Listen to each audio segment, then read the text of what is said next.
আসসালামু আলাইকুম বন্ধুরা, আমি আজ আছি দাউকান্দি বাজার। এখানে প্রচুর বাঁশ এই বাজারে উঠে। এখানে বাঁশ বিক্রি হয়। এই বাঁশ দিয়ে যারা কিনে নেয় তারা পানের বরে ব্যবহার করে। প্রচুর বাঁশ, সবচেয়ে বড় হাট, রাস্তায় অনেক বাঁশ। আমি এখন বাঁশহাটি থেকে যাচ্ছি মূল বাজারের দিকে, যেটা হাট বলা হয়। রাস্তায় অনেক বাঁশ চলাফেরা করছে, কেউ নিয়ে যাচ্ছে, কেউ কিনে নিয়ে যাচ্ছে। এখন যাচ্ছে আমরা হাটের ভিতর। এই সামনে যেখান দিয়ে আমি নামছি সেখানে দেখেন পাশেই পানির বোরে যে ব্যবহার করা হয় ওই ছন বলে, সেগুলা অনেক এখানে আছে। শুধু এই যে মোটরসাইকেলগুলো যে দেখছেন, এগুলা যারা পান বিক্রি করতে আসছে বা পান কিনতে আসছে, অনেকেই বাজারে যা যা প্রয়োজন আসছে তারা এই মোটরসাইকেলগুলো নিয়ে আসছে। এখানে গ্যারেজ করে রাখা আছে। এখানে রাখলে আপনার মোটরসাইকেলটি সেফটি থাকবে। আর এই যে এগুলো দেখছেন, এগুলো হলো পানির বরে ব্যবহার করা হয়। এগুলো প্রচুর, মানে বিশাল একটি মাঠের মতো এই জায়গাতে বিক্রি চলছে।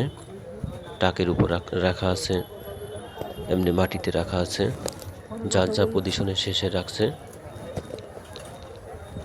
গৃহস্থরা পান বিক্রি করছে এবং এগুলা কিনে নিয়ে যাচ্ছে। আমরা যাচ্ছি এখন পানের হাটের দিকে। সামনে পানের হাট বসে, আমরা পানের হাটের দিকে যাচ্ছি। দেখি কি পরিমাণ পান এই বাজারে বিক্রি হয়, সেটা দেখার জন্য সামনে আগাচ্ছি। এই যে মোটরসাইকেল দিয়ে পান নিয়ে আসছে, পান বিক্রি হচ্ছে। এগুলো পান কিনে তারা বাছাই করছে, ছোটো পান বড় পান বাছাই করছে, বা নষ্ট থাকে সেটা ফেলে দিচ্ছে। আর পানটা বিক্রি, আমি নতুন একটা স্টাইল দেখলাম, সেটা হলো যারা গৃহস্থরা পান বিক্রি করতে আসে তারা মাথায় নিয়ে দাঁড়িয়ে থাকে, আর ব্যাপারীরা মাথার উপর থেকে দাম বলা শুরু করে।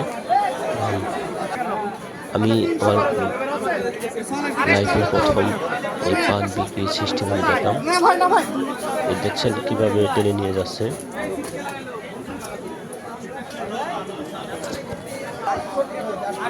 পান দামাদামি চলছে।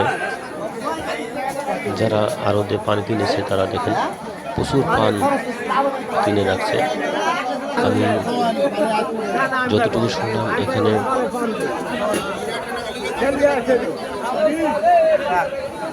4 থেকে 5টি ট্রাক প্রতিদিন পান বিক্রি হয়। এগুলা ঢাকার দিকে যেয়ে থাকে। ঢাকা থেকে ব্যাপারী আসে, বা এখানকার ব্যাপারী ঢাকা নিয়ে বিক্রি করে আসে।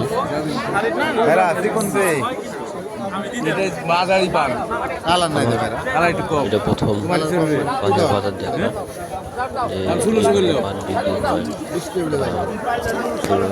পান মানুষ ক্রয় করে থাকে। এটার এই বাজারটা হলো রাজশাহী দাউকান্দি বাজার। দেখতেছেন তো দামাদামি চলছে।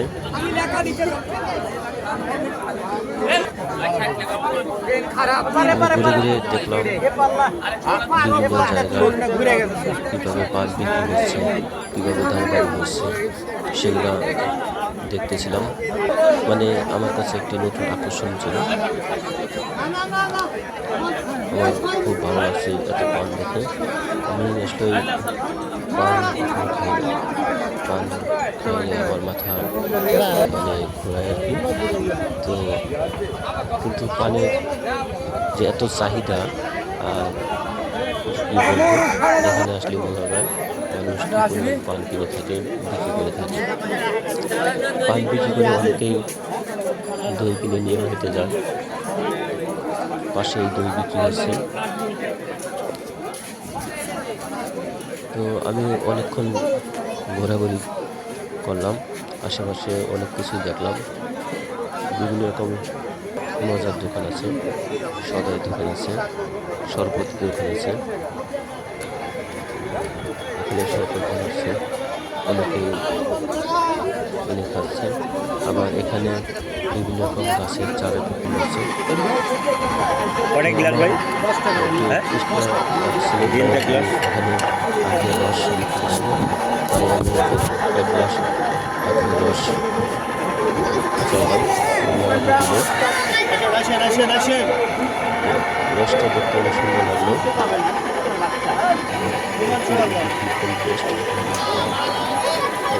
আখের রসটা আমি কি বলবো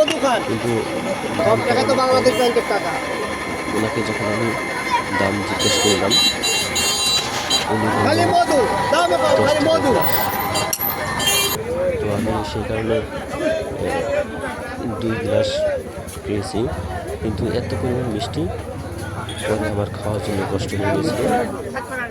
তো এটা হলো বিভিন্ন রকম সদাই, হোটেল এসব বিক্রি হয়ে থাকে। ওদিকে একটু ঘুরে ফিরে দেখলাম। তো এখান থেকে চলে যাওয়ার পথে আমি একটু সামনে আগালাম, দেখছি এখানে অল্প মূল্যে কিছু কাপড় বিক্রি হচ্ছে। সেখানে অনেকেই ভিড় করে কেনাকাটা করছে। তো মানে গ্রামের বাজার বলতে যা হয় আর কি। পাশেই যেগুলো ছন আপনাদের প্রথম দেখাইছিলাম, এই যে বিক্রি চলছে, বিক্রি শেষে গাড়ি লোড দিচ্ছে। এগুলো নিয়ে তারা পানির বোরে ব্যবহার করবে, পানির বোরের উপরে ছাউনি হিসাবে ব্যবহার করে থাকে। আবার কিছুগুলো সাইডে বেড়া হিসাবে ব্যবহার করে থাকে। আমার এখানে না আসলে হয়তো আমি জানতাম না যে পানির বর কীভাবে তৈরি হয়, আর পানির বরে কী ব্যবহার করা হয়। এখানে প্রচুর পানির বরের মানে এই সকালে এই বাজারটা শুধু পান বিক্রি এবং পানির যে বর তৈরি করতে যা লাগে সেগুলাই বিক্রি হয়ে থাকে। এই ছন আর আপনাদের দেখিয়েছি বাঁশ, তো এগুলার সবচেয়ে বেশি হয়ে থাকে। এটা হলো সকাল 6টা থেকে বাজার শুরু হয়ে থাকে। এটা হলো কাঁঠালে পাতা, যেটা ছাগল বা ভেড়া এদেরকে খাওয়ানোর জন্য নিয়ে থাকে অনেকেই, মোটা হিসাবে বিক্রি হয়ে থাকে। তো বাজারটা অনেক বড়, আমি অনেক জায়গায় ঘুরে ঘুরে দেখলাম। তো আপনারা যদি কখনো আসবেন, দেখবেন, অনেক ভালো লাগবে। দেখছেন কি বিশাল এরিয়া, আমার খুব ভালো লেগেছে। তো এখানে শুধু সকাল বাজারে পানের বর তৈরি করতে যা লাগে আর পান বিক্রি, এই দুটো জিনিসই নিয়ে সকাল বাজারটা বসে থাকে। আর এখানে বিকালের হাট হয়। তো এটা হলো দাউকান্দি উচ্চ বিদ্যালয়। আর অপোজিট পাশে যে গেটটা আপনাদেরকে এখন দেখতে পাচ্ছেন, সেটা হলো দাউকান্দি সরকারি ডিগ্রি কলেজ। তো তার পাশেই হলো এই বাঁশের হাটটা। তো আমার অনেক ভালো লাগছে। আমি অনেকক্ষণ ঘুরে ফিরে এখন চলে যাওয়ার জন্য রওনা দিচ্ছি। তো বাঁশের হাট মাঝ দিয়েই আমি একটা রাস্তা আছে, সেখান দিয়ে বের হয়ে যাওয়ার চেষ্টা করছি। তো তার পাশাপাশি কিছু বাঁশের ভিডিও নিয়ে নিলাম, কীভাবে দামাদামি চলছে দেখেন। মানে